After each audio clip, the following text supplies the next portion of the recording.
Afternoon এক্সপ্ৰেছৰ সৈতে ষ্টুডিঅ'ত মই পাপৰিয়াৰ ব্ৰেকিং নিউজ এই মুহূৰ্তৰ ইণ্টাৰপলৰ তালিকাৰ পৰা নাম আঁতৰিল মেহুল চকছীৰ ইণ্টাৰপলৰ ৱান্টেড তালিকাৰ পৰা নাম আঁতৰিল চকছীৰ এতিয়াৰ পৰা নিৰাপদে ইখনৰ পিছত সিখন দেশ ভ্ৰমি ফুৰিব পাৰিব 2018 ৰেড কৰ্নাৰ নটিচ জাৰি কৰিছিল ইণ্টাৰপলে 7,000 কোটি টকা আত্মসাৎ কৰি পলাইছিল মেহুল চকছীয়ে পঞ্জাব নেশ্যনেল বেংকৰ 7,000 কোটি টকীয়া কেলেংকাৰী খলনায়ক এই মেহুল চকছী বিৰুদ্ধে মানি লণ্ডাৰিং অপৰাধমূলক ষড়যন্ত্ৰ আদি বিভিন্ন গোচৰ ৰুজু কৰা হৈছিল সিবিআই আবেদনৰ পিছত ইণ্টাৰপলে জাৰি কৰিছিল ৰেড কৰ্নাৰ নটিচ তালিকাৰ পৰা নাম আঁতৰোৱা ইণ্টাৰপলক আপত্তি ভাৰত চৰকাৰৰ ইপিনে চকছীক গ্ৰেপ্তাৰ কৰিব নোৱাৰাৰ বাবে চৰকাৰৰ ব্যৰ্থতাক লৈ তুলা ধুনা বিৰোধী পুনৰ এবাৰ কৈছো ইণ্টাৰপলৰ তালিকাৰ পৰা মেহুল চকছীৰ নাম আঁতৰিল ইণ্টাৰপলৰ ৱান্টেড তালিকাৰ পৰা মেহুল চকছীৰ নাম আঁতৰিল এতিয়াৰ পৰা তেওঁ নিৰাপদভাৱে তেওঁ দেশ ঘূৰি ফুৰিব পাৰিব 2018 ৰেড কৰ্নাৰ নটিচ জাৰি কৰিছিল ইণ্টাৰপলে 7,000 কোটি টকা আত্মসাৎ কৰি পলাইছিল মেহুল চকছীয়ে পঞ্জাব নেশ্যনেল বেংকৰ 7,000 কোটি টকীয়া কেলেংকাৰী খলনায়ক হৈছে মেহুল চকছীৰ বিৰুদ্ধে মানি লণ্ডাৰিং অপৰাধমূলক ষড়যন্ত্ৰ আদি বিভিন্ন গোচৰ ৰুজু কৰা হৈছিল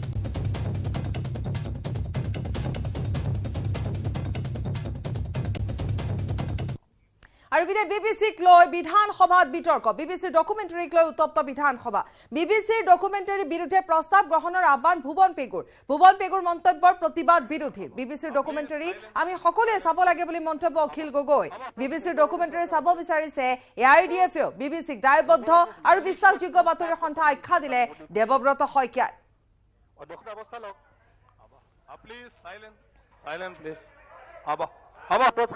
চৰকাৰ আছে আকৌ যিগৰ আছে malicious two part documentary the Modi question অধ্যক্ষ অৱস্থা লওক প্লিজ সাইলেন্ট প্লিজ সেই দলৰে চৰকাৰ আছে আকৌ যিগৰ আছে malicious two part documentary the Modi question অধ্যক্ষ অৱস্থা লওক প্লিজ সাইলেন্ট প্লিজ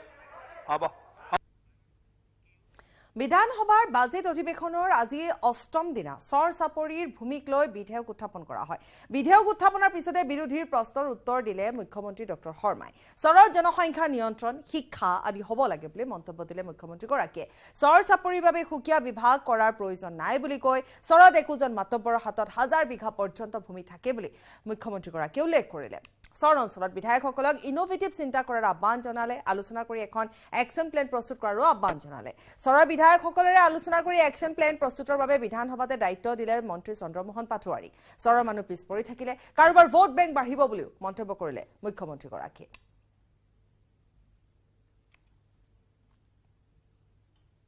বস্তু হ'ব লাগে যে যিবিলাক ডিপাৰ্টমেণ্ট সেই ডিপাৰ্টমেণ্টসমূহে তাত অগ্ৰাধিকাৰ ভিত্তিত কাম কৰিব লাগে ভূমি সংস্কাৰ হ'ব লাগে জনসংখ্যাৰ নিয়ন্ত্ৰণ হ'ব লাগে শিক্ষাৰ ব্যৱস্থা বাঢ়িব লাগে গ্ৰিড কানেক্টিভিটি যাব লাগে আৰু এই গোটেইবোৰৰ ক্ষেত্ৰত আমি একমত খালি দুটা তিনিটা কথা আমি এইটোৱে মনত ৰাখিব লাগে যে ব্ৰহ্মপুত্ৰৰ চৰবিলাক সদায় স্থায়ী নহয় আৰু ব্ৰহ্মপুত্ৰৰ চৰবিলাকৰ এটা ইকলজিকেল এছপেক্ট এটাও আছে যে চৰত আমি যিমানে মানুহ বহিম নদীখনৰ সোঁতটোতো সিমানেই তাত এটা প্ৰতিকূল প্ৰভাৱো পৰে গতিকে এই গোটেই সংক্ৰান্তত কোনোবা এটা নহয় কোনোবা এটা সময়ত আমি সকলোৱে বহি এটা সিদ্ধান্ত ল'ব লাগিব কিন্তু আজিৰ দিনত মই সদনক এইটোকে আশ্বাস দিব খোজো যে চৰত থকা লোকসকলৰ আৰ্থ সামাজিক বিকাশৰ বাবে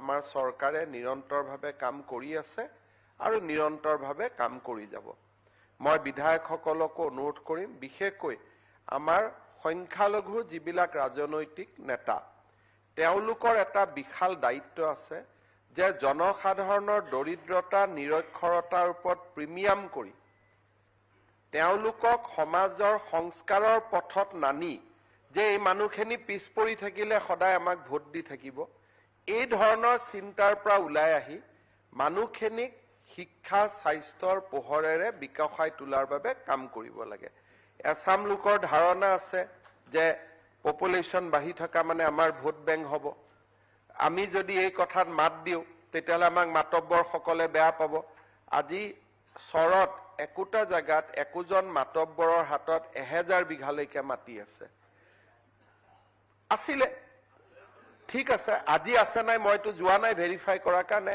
আছিলে এতিয়া কেতিয়াবা আপোনালোকে মাতিলে গৈ ভেৰিফাই কৰিম বেলেগ কথা, আছিলেতো অন্তত স্বীকাৰ কৰিছে, আছেতো বেলেগ কথা, আছিলেলৈকেতো হৈছেগৈ। দ্বিতীয়তে হ'ল যে তাতে আমি যিবিলাক এক প্ৰকাৰ ক'ব গ'লে আধুনিকতাৰ পৰা দূৰত ৰাখি এছাম মানুহক যি ধৰণে শিক্ষা দিয়া হয় সেই শিক্ষা ব্যৱস্থাটোৰ পৰিৱৰ্তন কৰিব লাগে। আৰু কৰবাত মানুহখিনিক আমিও যেনেকে আজি মোৰ সমষ্টিৰ মানুহখিনিক আমি লৈ আহোঁ, আমাৰ প্ৰত্যেকজন বিধায়কে নিজৰ সমষ্টিৰ মানুহবিলাকক লৈ আহে, কলাক্ষেত্ৰত লৈ যায়, জুট লৈ যায়। মই কেতিয়াও চৰৰ যুৱক যুৱতীসকলক আমাৰ কোনো বিধায়কে বাহিৰত উলিয়াই লৈ অহা দেখা নাই। একেৰাহে সপ্তমবাৰলৈ ৰাষ্ট্ৰীয় চেম্পিয়ন সন্মান লাভ অলিম্পিয়ান জয়ন্ত তালুকদাৰ। 14 মাৰ্চত অসমৰ হৈ খেলি গুজৰাট ৰাষ্ট্ৰীয় আৰ্চাৰী স্বৰ্ণ পদক লাভ কৰে জয়ন্ত তালুকদাৰে। অৰ্জুন বঁটা বিজয়ী জয়ন্ত তালুকদাৰৰ লক্ষ্য পেৰিছ অলিম্পিক গেমছৰ স্বৰ্ণ পদক। বিশ্বকাপ, বিশ্ব championship, Asian games, Commonwealth games, Asian চেম্পিয়নশ্বিপত পদক পোৱা একমাত্ৰ অসমীয়া খেলুৱৈ হৈছে জয়ন্ত তালুকদাৰ। পুনৰ কৈছো যে সুনাম কঢ়িয়াই আনিছে। একেৰাহে সপ্তমবাৰলৈ ৰাষ্ট্ৰীয় চেম্পিয়ন সন্মান লাভ কৰিছে অলিম্পিয়ান জয়ন্ত তালুকদাৰে। 14 মাৰ্চত অসমৰ হৈ খেলি গুজৰাট ৰাষ্ট্ৰীয় আৰ্চাৰী স্বৰ্ণ পদক লাভ কৰে। অৰ্জুন বঁটা বিজয়ী জয়ন্ত তালুকদাৰৰ লক্ষ্য পেৰিছ অলিম্পিক গেমছৰ স্বৰ্ণ পদক। বিশ্বকাপ, বিশ্ব championship, Asian games, Commonwealth games, Asian চেম্পিয়নশ্বিপত পদক পোৱা একমাত্ৰ অসমীয়া খেলুৱৈ হৈছে জয়ন্ত তালুকদাৰ।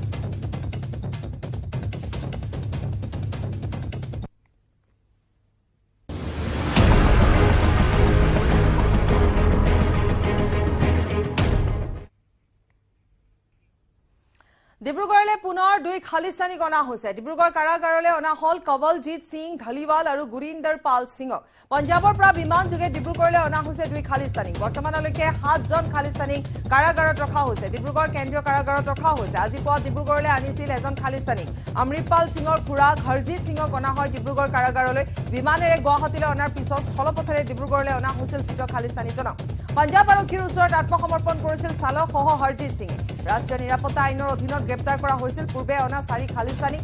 আৰু নিশাৰে পৰা ডিব্ৰুগড় কেন্দ্ৰীয় কাৰাগাৰত কটকটীয়া নিৰাপত্তা ব্যৱস্থা গঢ়ি তোলা হৈছে। আৰু ইতিমধ্যে আমি কৈছোৱে যে অমৃতপাল সিঙৰ খুৰাকে যিহেতু আত্মসমৰ্পণ কৰে আৰু গাড়ীৰ চালকে আত্মসমৰ্পণ কৰে, দুয়োগৰাকীক খোৱাৰ ভাগত লৈ অনা হৈছে, ডিব্ৰুগড় কেন্দ্ৰীয় কাৰাগাৰলৈ লৈ অনা হৈছে। আৰু তাৰ পিছতে আৰু আন 2 খালিস্তানীকো ডিব্ৰুগড়লৈ লৈ অনা হৈছে। ইতিমধ্যে আমি কৈছো যে পঞ্জাবৰ পৰা বিমান যোগে আন 2 খালিস্তানীক অনা হৈছে। অৰ্থাৎ এতিয়ালৈকে চাবলৈ গ'লে পূৰ্বে 4জন আছিলে আৰু ইতিমধ্যে 7জন হৈছে। আৰু ডিব্ৰুগড় কেন্দ্ৰীয় কাৰাগাৰত কটকটীয়া নিৰাপত্তা ব্যৱস্থা গঢ়ি তোলা হৈছে।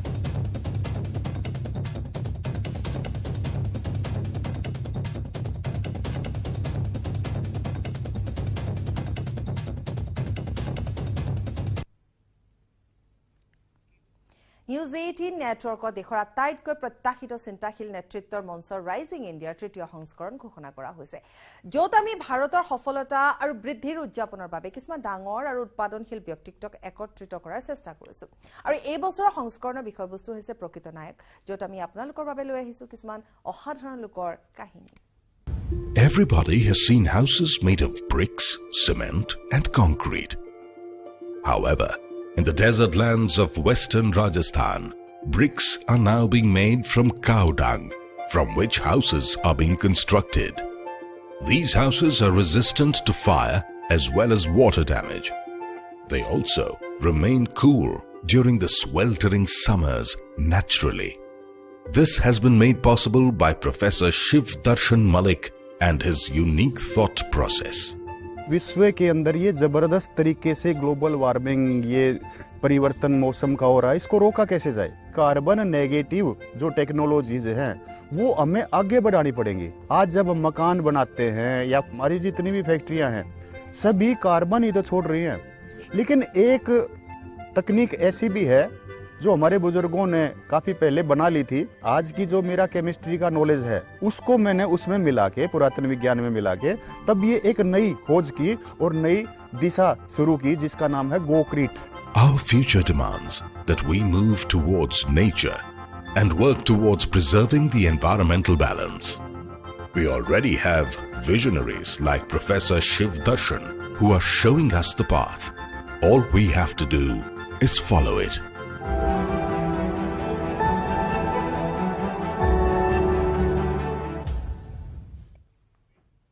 বাতৰিত সময় হৈছে চমু বাণিজ্যিক বিৰতি। কেৱল ষ্ট্ৰং নহয়, মাইথান ষ্ট্ৰং, মাইথান ষ্টীল নিৰ্মাণৰ মানদণ্ড।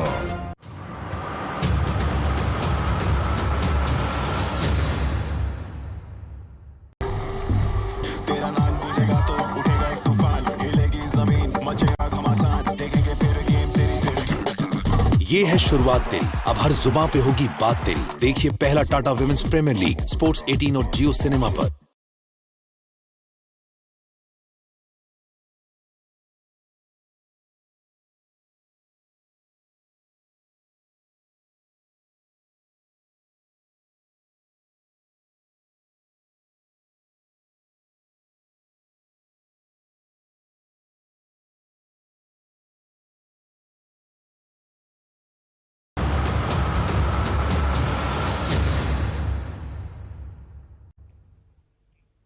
বিৰোধীৰ প্ৰতিবাদত অচল সংসদ 2 বজালৈ লোকসভা ৰাজ্যসভা স্থগিত হোৱাৰ পিছতে সংসদ ভৱনৰ প্ৰথম মহলাত বিৰোধী প্ৰতিবাদ সংসদ ভৱনৰ চৌহদতো প্ৰতিবাদ বিৰোধীৰ জেপিসি গঠনৰ দাবীত লোকসভা উত্তাল কৰি তোলে বিৰোধীয়ে উপায়ন্তৰ হৈ 2 বজালৈ সদনৰ কাম কাজ স্থগিত ৰখা হয় আনহাতে ৰাজ্যসভাত ৰাহুল গান্ধী নিশ্চৰ্ত ক্ষমাৰ দাবী বিচাৰিছিল বিজেপিয়ে ৰাহুল গান্ধীয়ে ক্ষমা নোখোজে বুলি কংগ্ৰেছে স্পষ্ট কৰি দিয়াৰ পিছতে পৰিস্থিতি আৰু অধিক উত্তপ্ত হৈ পৰে পুনৰ কৈছো যে বিৰোধী প্ৰতিবাদত সংসদ অচল হৈ পৰে এয়া দেখুৱাইছো আমি এয়া ৰাজ্যসভা স্থগিত হোৱাৰ পিছতে সংসদ ভৱনৰ প্ৰথম মহলাত বিৰোধীয়ে এনেধৰণে প্ৰতিবাদী কাৰ্যসূচী গ্ৰহণ কৰিছে তেওঁলোকে প্ৰতিবাদ সাব্যস্ত কৰিছে সংসদ ভৱনৰ চৌহদতো প্ৰতিবাদ বিৰোধী জেপিসি গঠনৰ দাবী লোকসভা উত্তাল কৰি তোলে বিৰোধীয়ে উপায়ন্তৰ হৈ 2 বজালৈ সদনৰ কাম কাজ স্থগিত ৰখা হয় আনহাতে ৰাজ্যসভাত ৰাহুল গান্ধীৰ নিশ্চৰ্ত ক্ষমাৰ দাবী বিচাৰিছিল বিজেপিয়ে ৰাহুল গান্ধীয়ে ক্ষমা নোখোজে বুলি কংগ্ৰেছে স্পষ্ট কৰাৰ পিছত পৰিস্থিতি এনেধৰণে উত্তপ্ত হৈ পৰে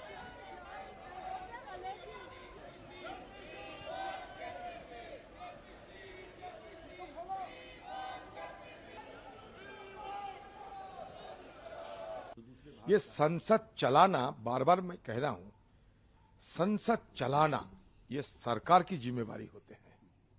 it is incumbent upon the government to transact business inside the parliament. अब क्या देख रहे हैं रोजाना? नारा लगाने वाले कौन होते हैं? सत्तारूढ़ पार्टी की नेताओं ने। तो संसद चलाएगा कौन? जो रक्षक, जिसको रक्षक होना चाहिए, वो अगर भक्षक बन जाए तो भला ये सदन चलाएगा कौन? बात तो एक तरफा होते थे। हमारी तरफ से विरोध करने की चलते अभी सरकार की तरफ से जो उनके नुमाइंदे लोग हैं उनको बात रखने का ऊपर थोड़ा सिकंजा अभी कसे गए हैं, वो भी हमारा विरोध की चलते।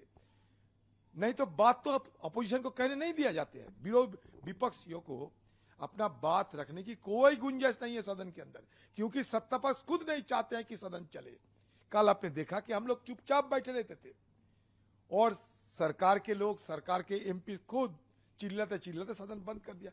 मतलब पेपर लेइंग किया मंत्रियों ने, शोर शराबा नारे लगाने के जिम्मेवारी लिए सत्तारूढ़ पार्टी के एमपीओ ने, और चेयरमैन साहब पीठ में बैठ के क्या करे, बंद कर दिया। आज क्या होगा सरकार को तय करना है।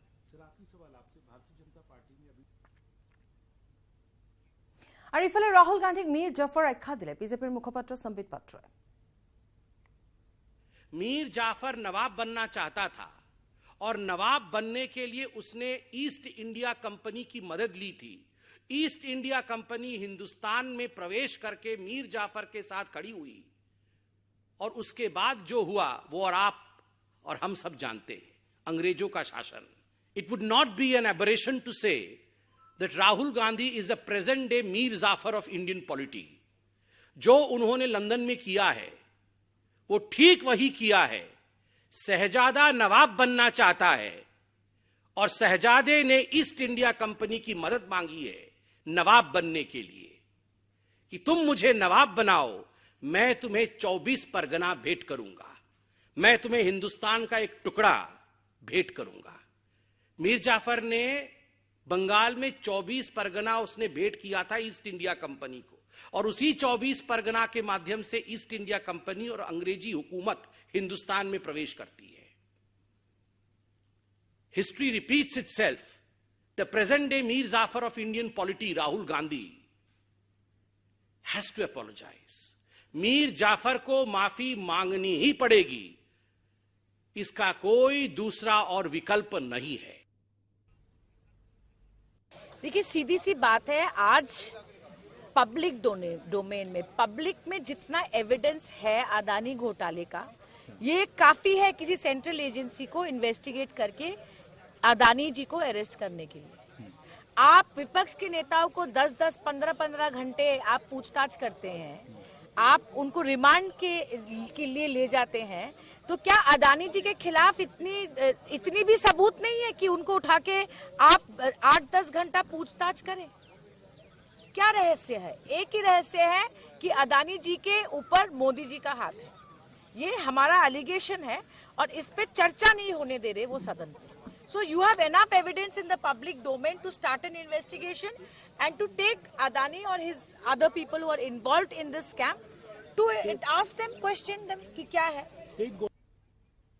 सारे विपक्षी दल पिछले हफ्ते से जेपीसी की मांग कर रहे हैं, लेकिन आज हम देख रहे हैं कि भाजपा ने इस पूरे सदन को अडानी को बचाने के लिए इसको स्थगित कर दिया है, विफल कर दिया है। लेकिन हम अपनी मांग पर अड़े रहेंगे। आज सारे विपक्षी दलों ने पार्लियामेंट के पहले माले से, फर्स्ट फ्लोर से हमने एक बड़ा बैनर लेकर पूरे देश को यह संदेश देना चाहते हैं कि किस प्रकार से सदन का दुरुपयोग बीजेपी कर रही है और सदन में जनता की आवाज, बजट पर अहम चर्चा और जेपीसी की मांग को नजरअंदाज कर रही है, ताकि प्रधानमंत्री के करीबी दोस्त अडानी जी को जेपीसी प्रोब से बचा सके। लेकिन हम अडानी जी और मोदी जी की जो हमारी ये मांग है, इससे हम पीछे हटने नहीं वाले। विपक्षी दल इस मुद्दे पर एकजुट है और हम देश के सामने प्रधानमंत्री मोदी जी और उनके करीबी दोस्त गौतम अडानी जी के बीच जो गहरा रिश्ता है, संबंध है, जिस पर राष्ट्रीय सुरक्षा के प्रश्न भी उठते हैं,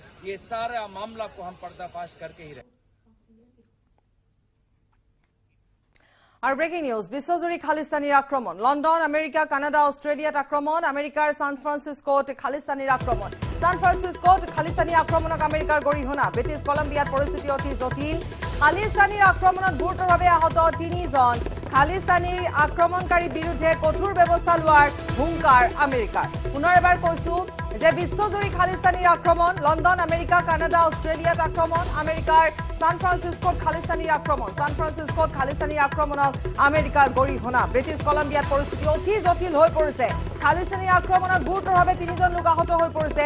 খালিস্তানীৰ আক্ৰমণকাৰীৰ বিৰুদ্ধে কঠোৰ ব্যৱস্থা লোৱাৰ হুংকাৰ দিছে আমেৰিকাই।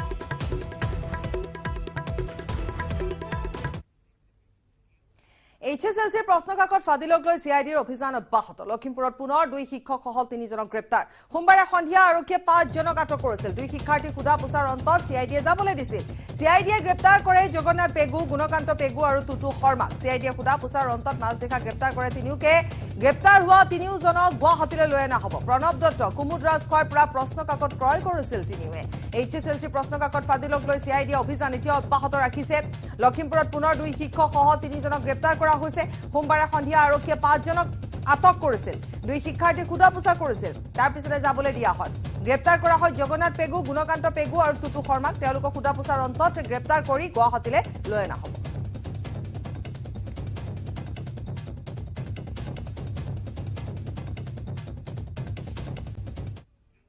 নিউজ 18 অসম নৰ্থ ইষ্টৰ উদ্যোগত গুৱাহাটীত ৱাকাথন। লিংগ সমতাৰ সজাগতাৰ সৃষ্টিৰ বাবে অভিনৱ প্ৰয়াস। লাভ কৰোঁ আহক সম অধিকাৰ আৰু সুযোগৰ সুবিধা। অধিক সমতাপূৰ্ণ সমাজ গঢ়াৰ বাবে আন এক খোজ। 26 মাৰ্চৰ পুৱা 5 বজাৰ পৰা আমাৰ সৈতে যোগদান কৰক। Nehru stadium, doctor B Barua road, Guwahati. পঞ্জীয়ন কৰিবলৈ প্ৰেৰণ কৰক আপোনাৰ নাম, বয়সৰ সৈতে ফোন নম্বৰ। ফোন কৰক আমালৈ 6900361826।